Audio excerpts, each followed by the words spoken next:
to Guided Spirit Conversations. I'm your host, Marla Goldberg. This podcast has been created with you in mind to acquaint you with some of the most incredible metaphysicians and spiritual leaders from around the globe who have helped others change their lives. In this interactive hour, you will be offered insights and techniques to help you make a difference in your life. Don't forget to subscribe to the show in your favorite listening platform. And here we go, on to the show. Good morning, good afternoon, good evening, wherever you are. I'm Dr. MarlaGoldberg, and welcome to Guided Spirit Conversations podcast. So today my guest is Monica Ramirez. Monica, the warrior of love, is a transformational belief coach. She helps healers, coaches, and energy workers to connect to a higher consciousness and heal within so that they can believe in themselves more deeply, take decisive action in their own lives, and facilitate more profound transformations with their own clients. She uses NLP, BQH, channeling, and quantum healing techniques to access and reprogram the motherboard of your being so that you can shed the unhelpful beliefs that hold you back, connect to the higher realms, and fulfill your personal and business potential. She is the best-selling author of Amazon, that you can find in Amazon, for Transformation in Metamorphosis, founder of Path to the Heart, a transformational system. Welcome, Monica. Oh, thank you so much for inviting me to your show. I'm And so to your audience. you're on. So thank you for being here. So, Monica, we all start somewhere, right? Our journey, many people can be born with early memory, but many bloom across the course of their life. When did your journey begin? Well, I started learning telepathy when I was 4 years old. I come Wow. from a gifted family, and but it was not always used in the right way. And I bet that happens to many families that they have the gifts, but they don't know how to use it, or they use it in the wrong way. And through my childhood until I was a teenager, I I was a poet and a painter and so forth, and I thought that inspiration came from me until I discovered later on when one of my guides started. I was writing a poem and it started and was hearing a beautiful poem and I was just writing it down, and then I look up and there he was, and it's like, oh my God, you're the poet, and since then I call him the poet. Do we know who he is? Who he used to be in bodily form? No, he is from Pleiades. He's never been Okay. human. He's never been human. Oh, that's very cool. Yes. Okay. So, and you started and you found your poet. Does he still channel poems to you? Yes, we do. But I've been also an artist. I've been an artist for 47 years, painter mainly. Nice. So the same thing apply. I was painting and painting, and I thought inspirations, like many artists, we think that inspiration comes from us. It do come from us, but at the same time, we're getting inspired. The ones that we call muses. Those Yes. are precisely the messages or images that we're receiving when we're channeling, because everybody do it. Everybody does. I heard John Lennon. He would wake up in the middle of the night and write these song lyrics down. But one of my teachers said, yeah, it was downloaded from spirits outside of himself. And it's just an interesting thing because as humans, of course, we take credit. Like Mozart, I mean, he was the vessel, but he was also the physical mechanic that played the piano. Yes, You know, that's a hard part to understand for many artists, because we all channel. Every single human being, it doesn't matter you're an artist or you're not, you can be a scientist. And those moments of inspiration or knowing how you're going to fix something, where in reality do you think it comes from? Yes, you can be the smartest and brilliant mind in the world, but those moments of inspiration come from somewhere. yes.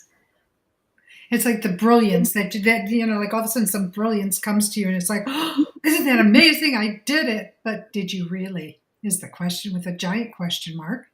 So it's so funny. Now you had a physically challenging period of time in your life. I mean, there was lupus, there was, I can't remember the whole list of things, but you were really challenged and then you Yes. healed yourself. So let's talk about the challenges and how you did that. Yes, well, when you're trying to fit in so hard, like many of our viewers, we forget who we truly are. And in that time, I was running with the program. That was before I have all the certifications and all these things. I um I have us running with a program that a woman is nobody if doesn't have a man next to her. And Mm-hmm. my father was dying in that moment. So I grabbed the first man that it was available and we married. And that's when I was start getting beaten and so forth. And I was Oh, in a horrible marriage. And that's when I got sick with lupus, RA, fibromyalgia.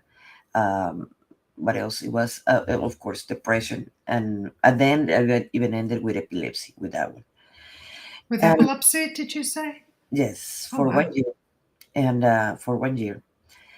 And that's, I came to understand a bunch of things because I provoked myself that sickness. I did not have then the guts to actually. I was living a very miserable life. I just had a daughter, and I was not gonna grab a gun and shoot me because I just had a daughter. So for me, it was easier in that moment to provoke myself as a sickness. Obviously, we always do these things unconsciously. We are not Mm-hmm. going to say, "Oh, I'm going to provoke myself a deadly sickness." Yes. No one think about that, but subconsciously we do. So I did that, and to heal myself, I have to learn. Well, that's when I started learning all these techniques and so forth. So I did the inner work. Why do I provoke lupus? And that's when I realized that all the sickness are psychosomatic. I have heard of that before, but I was not putting attention in that because I was too focused on the poor me. When I stopped being the victim and I started understanding that I provoked that myself, that sickness, that I have put a bottom of auto destruction, then I have to reverse that. And to reverse that, I have to come to understand that first, I was responsible of choosing the life that I have chosen, including that marriage. Yes. I was responsible of putting that bottom of auto destruction because I was very unhappy. So I have to again fall in love with life and start loving myself enough so like that I can heal myself. Yes. Yes, in all this process, that's when I surrender to spirit, and that's when I start receiving challenge messages and so forth. And Marla, something happened very funny. When I was trying to heal myself, even if I was doing the inner work, change my dietary and so forth, and I already let go my marriage and so forth. That's when my guides in one of my dreams came. And I was still swollen and in pain and, and depressed. And she told me in my dream, "You want to get rid of it? Are you ready to get rid of all this pain and change it?" And I said, "Yes, please take me out of here." And I don't know, I imagine just changing to a new timeline that would work. And she took me to a precipice in my dream. And she told me, "Okay, jump." And the first thing I thought is like all the programming is like, "Oh, you died," and my fears came up. "If you died in your sleep, you're not gonna wake up." And I told her, and she told me, "Well, it's very simple. You can go back to your bed, and you're gonna continue the life like you have it, or you can jump. That's your choice." And I just started thinking in all my life and the pain that I was going through physically, mentally, spiritually, in all the ways, and I just opened my arms and jump. Your leap of faith. Yes, and the fears, Yes. I confront my biggest fear of death. That probably that's what it was keeping me alive, that fear. But it was needing to release that fear so actually I can live a happy life. When I came back to the reality, because that was in a dream, or Yes. it happened in a dream, I realized that the door where it was not there. It was in somewhere else. And I went to sleep at night, and it was daylight, and I was like, oh my God, do I slept that many hours? Because it looked like noon. And I realized, like, no, and where's the door? Why the door is not here and the door is over there? And I started jumping in timelines in that moment. And I realized it took me about 2 weeks that to understand that what it was happening, because I thought I was getting crazy.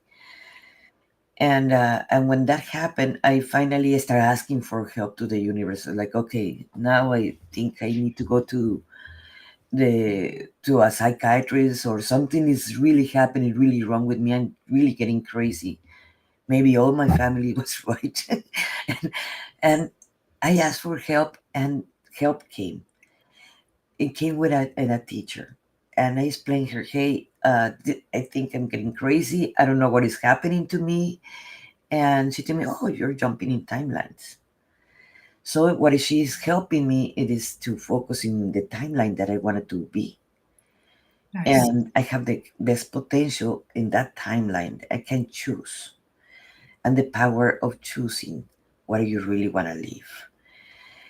And then after that, my guides started helping me too.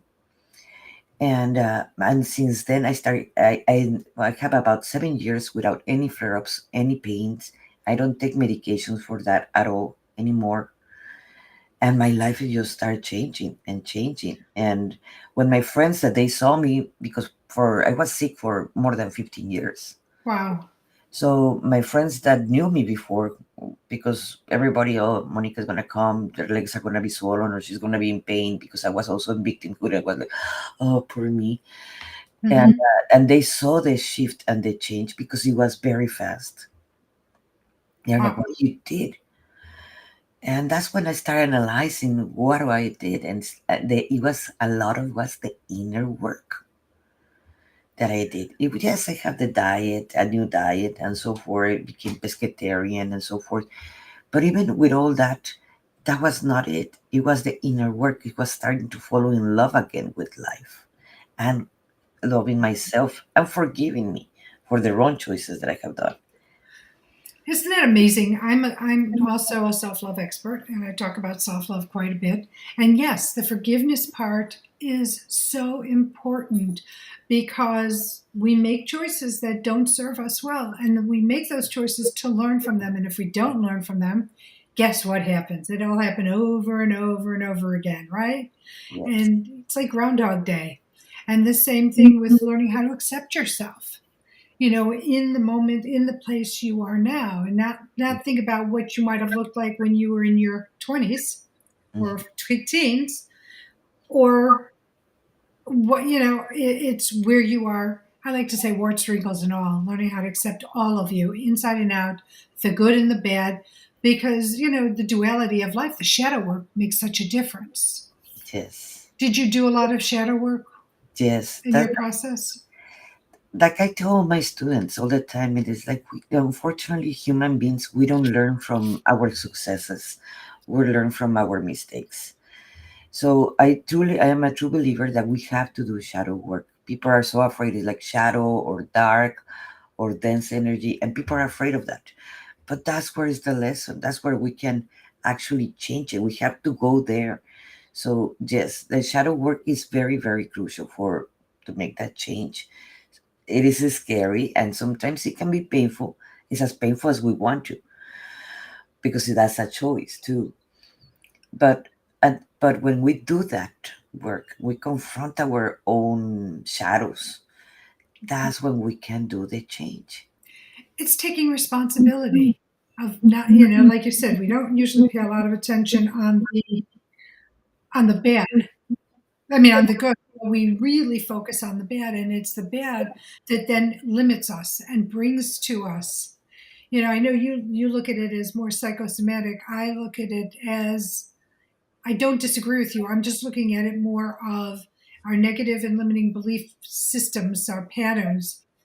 That's what affects us. I was very much in a similar situation as you with my first marriage.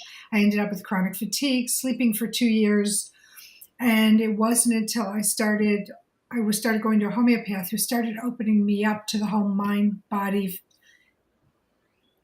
spirit connection. and going through it to be able to heal. Hmm. And that was just a couple of years before I actually stepped on my spiritual path. But you talk about it as psychosomatic. So let's talk about why you believe the illnesses, all illnesses are psychosomatic. Well, I only can talk about my own experience. I cannot talk about the experience of everybody else because I know I do the inner work. Every time I get sick from whatever it is, it doesn't matter what it is, I go, okay, why is this is happening to me? Yes. Why I provoke this sickness? And you're gonna find it all the time. Every time you ask the question, you're gonna receive the answer if you're open to listen. And then your own body, you can channel your own body, and your own body is gonna tell you, oh, you remember that you did not felt enough, or that you do not deserve this dream, or remember that trauma when you were 5 years old and they took the lollipop away from you, whatever it was. It's going to show up in your memory, it's going to show up in your field. So you have to do that inner work. It's so important. And that every time I get sick from anything, I have healed myself. And I start working with that with some of my clients, that they were having depressions or they were having different illness, and we start working with that. And I discovered this amazing book from Louise Hayes, "You Can Heal Your Life," Yes. and every time I'm searching for a sickness and the solution of the sickness and why we provoke that sickness, it is so on point, so on point. And like that, you can find tons of books that they talk about what it is for. Like right now, in my new challenge, that I got a high blood pressure, and it's like, oh, okay, since when this is happening in reality? Because this is now the fact that I ended in the hospital. So okay, what happened is like what happened. It was 2 years ago. I got a very heartbroken. My mother died and so forth, I'm sorry. and but it's a journey at the same time to heal myself now, because now I know what is the problem, when it happened, when it started. So now I have to do the inner work. So I like that. I don't depend on getting those pills or high blood pressure. I understand. And I have to tell you, it so resonates. I said on one of my announcements how your life and mine sort of parallel and our beliefs, and we have different modalities. But I told you before that I got on the show, I recently fractured my elbow. And this year, I had January, February, March, I had gotten sick for a week each month. It's the same thing. It ends up being allergies. But at the time, I felt I was like I had the worst flu in the world, and I just couldn't move and lethargic. And then I had this accident, and it's like, aha, Spirit has been telling me to slow down, to back off of everything that I'm doing. And because I always laugh because when I talk about it, it's like Spirit like will nudge you. And if you don't listen, it nudges you harder until it gets to be a push or a knock over the head. And my feeling is those 3 weeks, one in each month of the first 3 months. And I wasn't slowing down as much as Spirit thought I should or felt I should. So they fractured my elbow to help me see the light and to restructure the way I'm living my life. And I've decided, okay, you don't have to hurt me any further. I heard you. I am going to honor what you're telling me through these situations, and they will come through that way. Yes, they do. It's like you better listen to it, because it is the best. Like I told my students, is the best GPS integrated system that every single human has. It is not exclusively for just certain people in the world. Everybody can do it. The thing is, are you willing to surrender to spirit? Are you willing to actually believe in yourself, what you're listening and hearing, and you're being guided? Are you gonna be willing to let go the fear so actually you can connect?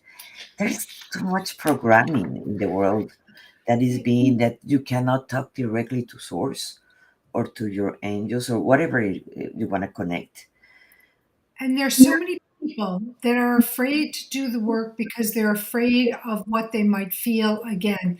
They're going through all the pain of whatever it is, not taking it away, but a lot of people don't want to do it, especially if it means you have to, through the process, sort of face or acknowledge or own what has happened. So they prefer to live in their life of pain and misery and depression than go into a place where, yeah, you might have to face it again. Like I do past life regression, and you go back into a time, a life that you have a similar situation of one of the things that's going on in your life to heal it. But people are afraid of wanting to feel it again, that it's going to be too much because they were so traumatized. Yes, I totally understand that part, and I totally agree with you because it can be very, very painful. The part I don't understand about hypnotherapy is like we do regressions and so forth, that Yes. when you go back in any of the memories, you're gonna be just observer. Right. You don't, Neutral. yes, you don't have to relieve it. And that goes with any of the healing that you do. The painful, the aspect you're gonna be doing it as painful as you choose. Yes. It don't has to be painful to become just observer. It is not the same as being the person again passing through the same thing. That's so true. So let me ask you a question. You have a new book, and it is called Transformation Metamorphosis. Wait a minute, in Metamorphosis. Let's talk about the book and how that works. Oh, beautiful cover. Thank For you. everybody who's just listening to the audio version, go on to Amazon and check out this book because the cover is amazing. So let's talk about what's inside the actual cover. Well, that's actually one of my paintings on one of my past lives. In fact, the this book it is about basically about I talk about my becoming responsible, getting out to being a victim. In this book, basically is how to, and it comes with a lot of exercises how to let go shame and blame, and how to start empowering yourself and start learning how to love yourself at the same time. Because I believe that's the basis from everything. I have many students that they want to start channeling, but they still in a lot of fear because all the Yes. programming that they have to fear anything that is they think that is outside of them. So this is the basic. This is the book is the basic because like that you can have to let go the fear. You have Yes. to start believing in yourself. You Yes. have to become responsible, letting go the shame and the blame. And in the way I teach, I always leave homework to my students. So in this book, I put a lot of exercises that you do the exercises and the inner work. You're actually gonna see a change in yourself. Oh, I look forward to seeing that book. I'm really interested in seeing what you've got, in the processes, which are wonderful. Now, when you work with your clients, you typically channel, correct? Because we were talking about channeling. Yes. So, how are the messages or the information that you get helpful to your clients? Well, when I'm working with my clients one on one or even giving talks, I'm always channeling. That's I am always connected. That's something that I chose a while back to embody my higher self. And yes, I have of course moments. I'm still human, so obviously I have moments that I get disconnected when I get into any of self doubt or things like that because I'm still working with myself like everybody else. Yes. That's a misconcept that they have. If you're a healer or a coach, you have to be perfect and your life have to be perfect. No, we're still humans. We still have dealing with our traumas. We're still dealing with our stuff. So when I'm channeling, when I have a client, I do channel as many times that when they're needing to learn a lesson or they're saying one thing and they're not being coherent in another thing.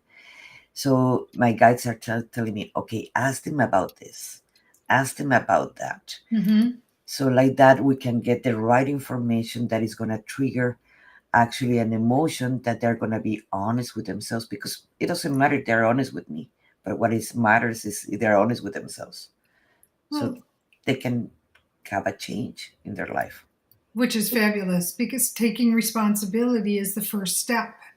You know, taking ownership that you have an issue, or that you own that you don't have the life you want to have, or own that you have all these maladies and you want to come to find out how, why am I struck with XYZ, illnesses, and chronic ones at that, because the majority of people that are carrying like RA, fibromyalgia, nerve pain, migraines, whatever it is, they're carrying it through their life and they don't have to, is what we're saying. Am I correct in that? Yes, even Yes. depression, uh, an emotion that you can carry all your life. I have known people that all their lives they're being depressed, and Yes. it can come from this timeline, or it can come from a past lives. Not Yes. only one, it can come from many. But at the same time, if they're not putting intention, what do they want from their in this life? They're always going to continue with the same pattern because they don't know they can change it. Or they don't want to change it. They're afraid to change it. They don't believe in changing it. I mean, there's so many limiting beliefs that people carry, or projections that are negative at a certain thing instead of trying it. You may like it. And another thing, there's something that I have discovered, that are people that are addict to being the victim because they Yes. get too much attention from everybody else. It's a benefit program. Yes. And getting the attention is one of the reasons to have it. But you're still, the majority of the time, you may get attention for maybe a few minutes a day from friends, family, whatever. But at a certain point, they're going to get darn tired of you constantly complaining and feel sick and not being able to do this, that, or the other thing, and in your life. And you're getting the wrong attention, pity. Do you really want to wake up pity from other people? It's self-respect will be way better than feeling the compassion and pity instead of actually respect and Yes. love. And you will love yourself more Mhm. if you handle your issues directly than trying to, go to everybody else in the world to do it. You'll love yourself more. And, as I also mentioned, I don't know if you heard any of my announcements or not, but, I talk about, we as humans are brought here to have challenges and to have issues, not to get stuck in them, not to wallow in them. And it doesn't make a difference if it's mental, physical, or emotional, but we're here to work through them, to heal through them, so that we can live the life we're all divinely meant to live, which is one of joy and passion, and flow. Yes. We're not here to get stuck and be miserable, though you give us a lot of work to do when you stay that way. But The thing is, they're part of the programming. I always go back with the programming because that's where everything radicates in all our programming. And unfortunately, a lot of religions, I don't want to mention which ones, but the people that are listening, they might recognize this, that you're not going to be happy while you're alive. You're going to be happy until you die and you go and sit down next to the Father. And that's just a programming. We don't came to suffer. We came here to learn, grow, expand our conscience, and to change our reality. Came here to be happy. yes, And fruitful, yes, flowing. and that's where the programming is what get us stuck. We think the more that we suffer life, we're gonna be happier dead. It's like, then what was the point? That was useless time of us in this Yes. plane. But unless they want to continue with the same programming, they're going to continue being as miserable as they are, and that's a choice too. And choice is so important. I talk about choice a lot. Actually, that was my conversation that we were supposed to do on Blue Talk, was about choice. Um, yeah, choice is really powerful because we as adults make over 33,000 choices a day. And how do they affect you? How do they affect those around you?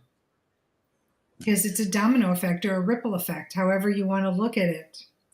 So let's talk about learning to forgive. And and how that plays a role in self love, because that's such an important topic, in my opinion.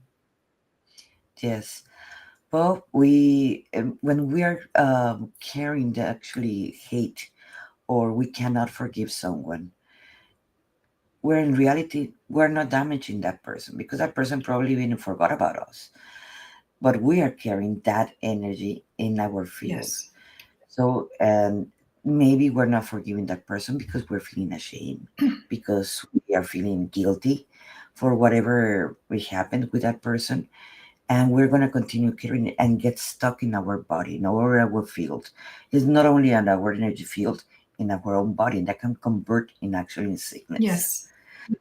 More that we release that fear or that shame and blame and that guilt, and we start forgiving ourselves, we can understand that we can forgive the other person easier because we can come to understand that no one can give us something that they don't have for True. themselves.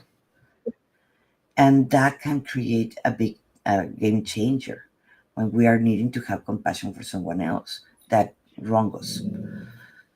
um, I come from a narcissist family. That was my talk in Harvard Yeah. when we met. I come from a narcissist family that I was needing to understand that so I can forgive my family and then I can forgive myself and get into because my life choices then were looking for an abusive marriage, getting sick and so forth because I don't thought I deserved better. And then I start guilting everybody about it, and that's how I got sick. In the moment I forgive my husband, the abuser, or I start forgiving my family, that's how I start healing myself, and that was part of the inner work to Do do. you have any tips for people to start learning how to forgive themselves and how to forgive others? I always put all my clients to first of all write. Why writing is so important? Because when we're thinking something how to fix it and so forth, our mind can goes to, oh, I haven't go to the supermarket, oh, I haven't gone to the bank, and your mind will go everywhere. Yes. But when you're writing, you're focusing your attention in whatever you want to focus. So that's why I put them to write, and I always will recommend is like, okay, start writing down what do you feel guilty first, then what do you feel ashamed of, and then who you're so mad at someone, and even it's yourself, take it as a separate entity, like it is not you. I am mad at Monica because she did this and this and this and this. I am mad at my mother because she did this and this. Okay, now start analyzing. Okay, I am mad because of my mother because she didn't have the capacity to love. Okay, now you can start feeling actually compassion for her because you understand that she did not love herself at the same time. So how she was gonna love me when she did not love herself? Right. It's true. And it was easier to forgive her for what she didn't have for herself. Yes. And then I reacted in this way because I did not feel love, but I can have compassion for myself because I was looking for being loved. And that's why I compromised too much or I did this too much or people pleaser or whatever it was. But now I can see it and now I can change it. The next time I encounter the same situation, I am not going to people please. I am going to respect and honor myself because this time I love myself. I know what I like and I know what I don't like. Which then comes to the conversation of boundaries. Because what you're saying is with the forgiveness, there are boundaries that you put up, and the boundaries are to keep, to keep yourself respecting yourself and considering yourself and treating yourself the way you deserve to be treated, opposed to taking, secondhand garbage from somebody else. Yes. It makes a huge, huge difference. So let's talk about why is the journey of profound healing and self-trust often described as lonely and confusing? Well, because in the moment we start changing ourselves and we start not people pleasing and we start putting the boundaries that we're talking about, the people that were used to walk all over us, they're not gonna like it.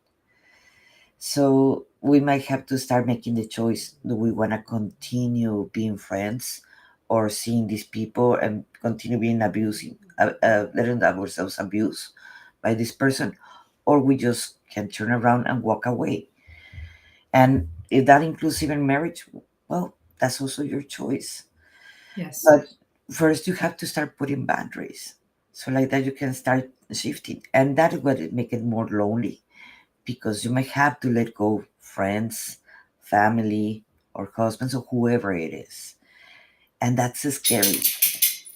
It's not going to say it was easy, or it have not been easy for even for my clients or for myself. You have to let go of so many people in your life, but you don't have to participate in the games of the ego, because that's also a choice. You want to participate in those games. It's so true. And what also my feeling is that when you start healing, your light starts to shine brighter. And as your light starts shining brighter, your frequency raises. As your frequency raises, the people who have been in your life who haven't done their work, their frequency stays the same. And they might just walk away out of your life rather than you getting rid of them because they can't deal with the person that you're healing into. And that doesn't mean that we cannot change anyone. No. The only person that we can change is ourselves. But Yes. we have to understand that everybody has their own path and their own journey. They might change in the future, they might not. That's their choice. And you Right. cannot do anything about that, for as painful as it can be. You cannot do anything about that. And the most important thing to realize is the only thing you can change is yourself. I'm reiterating. And many people want to change somebody else. Yes. And it's like, Joe, no. If, for example, if you're attracted to someone and you like their personality and their energy, then accept them from who they are. Yes, you have to work out some kinks in the hose, so to speak. But if you're going to start wanting to change them, then you really didn't care for them as who they were to begin with. Yes. It's Yes. a Go ahead. I'm sorry. No, I'm sorry. Yeah. Yes, it is. It's very important to understand that part, that you cannot change anyone. And sometimes it can be your kids that you Hmm. say, oh my gosh, they're doing all these things wrong and so forth. And that's also self judgment, judgment to other person. And when you understand that actually you only can live your own life, and the only person that you can change, it is you. And when you're judging someone, maybe there's a part of you that is showing up to you because you're projecting yourself. That's when you realize you want to really be free. Yes. You have to stop judging others and what other people think about you. It is their own projection. It doesn't have to do anything with you. It has to do with themselves. And what you also, I believe, need to understand too is when people do things to you, that's a reflection of who they are. They're showing you exactly who they are and nothing more. Yes. And that's So those are lessons very hard to understand because we were not taught about those things. we're never taught about those things. Well, we are today, it's talked about more, but I know when I was growing up, that wasn't in my mother's purview or any of my caretakers' purviews. No, not at all. And so it's can be, learning it sooner will just open up your life faster. Yes. Yeah. It is very hard for actually to the people understand this part because we want to change. We think we're right, and there's what other people think it is or do. It is actually wrong. But it's the life experience of every person. If someone has to go and suffer whatever it is, because, like I mentioned at the beginning, Yes. we are um, we are just experiencing. That we're just experiencing life, and everybody has their own mission and their own path, and we cannot leave their path and we cannot leave their mission. This is Yeah. a very personal work. And sometimes when people come into our lives that are very controlling, they're trying to direct us, but that again, it's about them. It's more important that they direct themselves and let everybody go their path. And they're going to trip. They're going to fall. They're going to, you know, have a face plant here and there, not physically, but in life. And that's okay, knowing it's temporary and you can change the circumstance. You don't have to have that face plant again. Something that I came to understand about controlling people, it is because they're trying to control their life. They're Yes, trying to control their thoughts or their emotions, whatever it is. So it's easier for them, instead of controlling themselves, to trying to control someone else because they don't have control over themselves. right. It's a projection at the end. Absolutely. 100%. I'm on your team with that. Yoo-hoo, yes. Okay, I need to take a pause here for a second. It's charity shout out time. So, charity shout out time is our time to share my guests' charity of choice. And so, your charity, Monica, is Infinite Love. What is the charity about? Why are you passionate? And how can the listeners help? Well, Infinite Love, it is a meditation center in the Rio Grande Valley of Texas. And they're doing is amazing, and it's a big shout out for all of them and for all the board. And because what they're doing is trying to raise the vibration. I have gone many times in there, and I have met many people. It's the first time meditating, and that is wonderful because they're waking up that part. So the people start doing the inner work. Because if we wanted to create a change, we have to start going within. And in South Texas, where I live, there's not much centers like this. You're not going to find many people actually understanding all these concepts that we're talking right now. Yes, And in there, they're going to find different meditations, and they're bringing different speakers. They're bringing different or Buddhist writers, and teaching all these classes where the people are raising the vibration, so we can change actually all this area that is, we're in the border with Mexico. So which is so challenging. yes, it is. Very challenging. I think the people on the other side of the border who are trying to get in, I think meditation would be helpful in their plight. Well, the people that live here, they have the same challenge because a lot of them, they have never gone more to the north of the United States. Many people, they were born, raised here, and that's it. So they don't know even better. So bringing all these speakers, or bringing showing the meditation, yoga, etc., qigong, and it's starting to change the way they're Yes. thinking and expanding their own conscience. And that's why they have all my support, and that's why I suggested for this. It sounds so beautiful. So, how can people help? Well, I mean, I know money is always like the number one thing people say that you could do, but how else are you able to help, or the listener?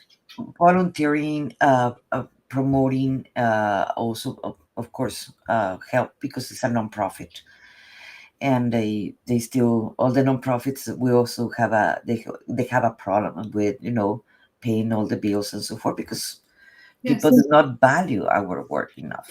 They think, okay, great, I go and eat and have meditation, and I don't have to pay anything. Yes, but the rent and the light and the water still needs to get paid. So they need support, or All they can right. this. So, audience, listening audience, check out loveisinfinite.org. Try to donate whatever you can, because whatever you can will help keep this center not just alive, but growing and thriving to help more to raise consciousness. As they say, with each meditation you do, it's like raising the consciousness of 72 people. So getting a group of people to meditate together is can be infinite in terms of the energy lift and the frequency and how it can help and spread further and further, because it wouldn't be such a bad thing if we all had a higher consciousness, would it? And a higher frequency. So Yes. please check it out and help them. All right, Monica, back to you. What are the three pillars of that you use in your work to help individuals transform? Well, the first one is coherence through thoughts, emotions, and actions. Because if we don't have those three actually aligned, our thoughts are going to tell us, oh, you're worthless or whatever.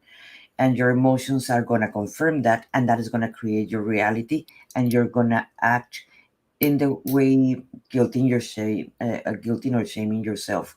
So you're gonna be stuck in a loop. So the second one, it is empowering through self-love. Self-love, it is not only to yourself. It is not about narcissism. It's also forgiving others, and actually, you can change your reality with that and self-love. And the last one, it is connection to the universe, because when you're doing the connection, that's when you can get guided, and you can have already your GPS integrated, so you know. Not only do you have to turn to the right instead of to the left, but also what things that you have to work with yourself. So it is basically coherence, empowerment, and connection. I love that because I think you're spot on in all three of those pillars. And what they do when they're together, it's the triad. Yes, Not the triad, but it's a triad that really promotes self-healing, self-love, and to be able to have the life you're divinely meant to live, yes, which is so important. So, is it possible for individuals to learn how to channel themselves for yes, themselves?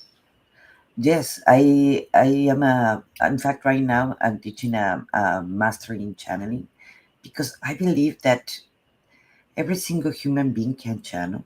They do channel, but they don't do it aware. Or Yeah. even the ones they receive once in a while messages, they don't realize that they can be doing it 24/7 if they want to. So it is just about letting go shame and fears and believing in yourself. So, and it's just about different techniques. You can learn all the techniques, different ways of channeling, from trance channeling, light language, automatic writing, etc., art channeling. There are many other ways of channeling, and or maybe you can do it all, or you can maybe just choose one of them. So, do you have any specific steps that can be used or practices that can be used to develop the channeling? Something that you could talk about on the air? Yes, it is. The first one, it will be breath work, because that will connect you and ground you first. Because you have to be in the present moment when you're going to be channeling. You cannot be in the future, and you cannot be in the past. You have to be in the present. And breath work will take you there, and it will ground you. And you will empty your mind, because when the moment you become the observer of your own thoughts and emotions, you will realize that many thoughts, they're not even yours, or many thoughts come from your guides, or many thoughts are something that you were connecting from your ex-mother-in-law that he will hate you, and why you're carrying that. There's no point carrying that. So you can release that is not belong to you, or you can receive the messages from your own inner guidance. Everybody has a higher self, every single human being. Yes. So you can connect to your higher self, or you can connect to your angels or your galactics or ascended masters, or whoever you wish to.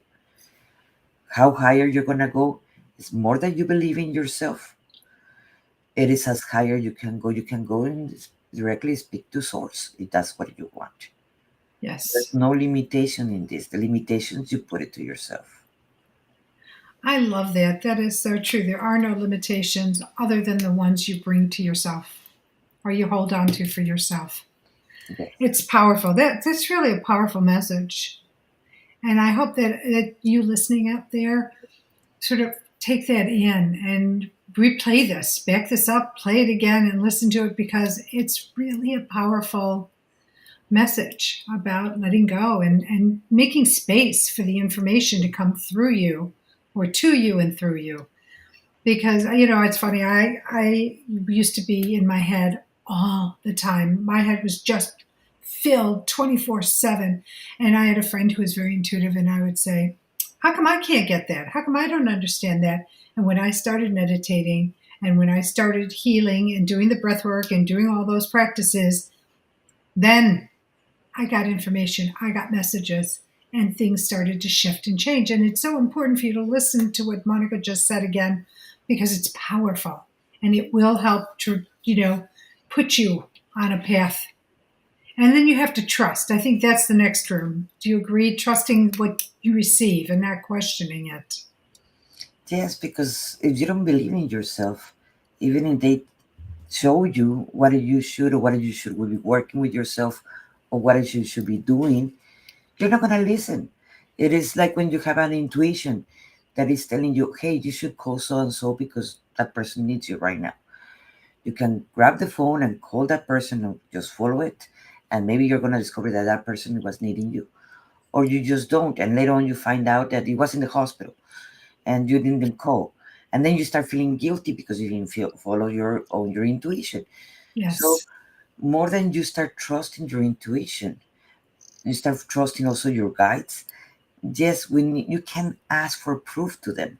Okay, can you prove this or can you show me again because I do not believe it. You can talk with a friend. You don't have to make so many reference to them. You can talk like we're talking with a friend. Can you prove me Mhm. this? I do not believe it, and they will show you again and again as many times you wanted to know. Or you can ask the same question. Okay, the message that you're sending me, I do not understand it. Can you explain me that message in a different way? And they Yes. would do it. They're very compassionate and loving beings. They're your cheerleaders. They Exactly. want you to succeed. Yes. So it's great. Monica, we're close to the end of the show. We only have a few more minutes. What have I not asked you, or is there something on your mind you'd like to share with the listening audience? Well, there is a lot of fear in channeling because many of my clients have told me that how about if they get possessed or if they are gonna get communication with a demon. That's your ego talking. Your ego do not like changes. Your ego likes do not like to be going to something new. And every time you're gonna go into a new breakthrough in your life, your ego is gonna appear. So Yes. that is not your higher self. That is not even you. That is your limitations talking to you. That is have the name of the ego. So you can change that. It isn't just a matter of choice, because you can choose to actually under getting guided by your higher. It can be your higher self, your divine masters, or loved ones. Guides, guardians. Yes, Yeah. that if you choose that, because they're never gonna try to control you, manipulate you, or tell you what to do. They will suggest you and they will give you options. Like I mentioned when I was in my dream, you can go back to your bed. Everything's gonna be the same, or you can jump. I took the choice to jump, but no one forced me to. Right. So no one, they're not gonna force you to do things. So there's no way that you can lose the control of your life because we were all born with a free will. So you can't bring down that shield of fear that is not helping you to connect to the same source. That's who you are. You come from there. You're a light being, living a multidimensional being, living a human experience. So that's such a great message, and it's so powerful, and it's so true. And thank you for that. I think that whatever comes out in these conversations on guided spirit conversations, they're meant. Whoever's listening, these messages are meant for you, and not in a negative way because spirit doesn't do that. It's to help you get on the path, help you to get the best life that you can live. Get rid of all that stuff you're stuck on, or your negative limiting belief systems. I just heard something from, I'm just sorry I'm jumping, but this just popped into my head. So I'm listening to a book that was channeled by Saint Germain. So for the listeners, if you don't know Saint Germain, he is all about the violet flame, which transmutes negativity and limiting beliefs, etc. And what you had said something earlier, so I don't know why they want me to say it. The fact that you can have a thought, and if you're having that negative thought, but it's neutral and there's no emotion attached to it, then it's just a thought. When you put an emotion, like you get angry or sad or depressed or whatever it is, that's when it takes away the self love. That's when it breaks down the love that's around you and limits you. And I'm paraphrasing this, but I just thought it was so powerful. And for some reason, they've been nudging me to say this and tell the audience. So here I am. That is so true. I totally agree with that statement, because a thought, you don't come without an emotion. It just goes past through, like Right. many thoughts that we have in our head. But when you put the emotion is the one that is the action in a way. It's gonna make you react in one way or the other. Mm-hmm. So be aware of your own emotions. Don't discard your emotions. Those are very important. Sometimes even more important than even the thoughts. I totally agree. So true. Monica, I have just loved having you on the show. Thank you so much for taking the time to share your wisdom and about your techniques and how you work with clients today with everybody. I am so grateful for you. So thank you so much. I appreciate you coming on and sharing. Thank you, Marla. I really appreciate your invitation, and to your listeners, thank you for being listening to me. And you can find Monica's information on our blog. So you can find her website, her social, the link for her charity, the link for her book. So check out the blog so you can get all of Monica's information. Monica Ramirez, thank you, thank you, thank you. I have to tell you, I love my guests because I love what you share. I love, the pureness of the heart and the message behind it. So grateful. Somebody else I'm grateful for, Bridget. Thank you, thank you, thank you for all you do for me, because you're not only my right arm, you're my left arm as well, and you're my tech wizard, and I am so grateful for it. So thank you. And she's also an artist, and her artwork is amazing, and she helps me with that as well. I want to thank you, the listening audience, for taking time out of your day, out of your life, to be a part of this show, because the show was created for you, to bring to you the most amazing individuals like Monica to share what they do and how they help, and leave a little trail of tips and techniques so that you could incorporate them into your daily life experience. Okay, next week I have Adam C. Hall. So please tune in for myself and Adam. Adam is committed to helping individuals, companies, and organizations unlearn the beliefs, habits, and behaviors that shield them from discovering their purpose, mission, and cause. My terminology would be helps you get rid of those limiting beliefs, those limiting behaviors, and those not so great habits that we all have, so that you can live the life you're divinely meant to live. So please tune in next Thursday at 12 noon Eastern Time, as Adam C. Hall is my next guest. Okay, I'm going to send you on your way. Wishing you the most incredible weekend. Be safe. It's summertime. Enjoy. If you're hot, please find shelter. Please take care of your four-legged babies. Make sure that they have food, water, and shelter to keep them cool. The weather's been really weird across the United States. Some places really hot, some places really cold.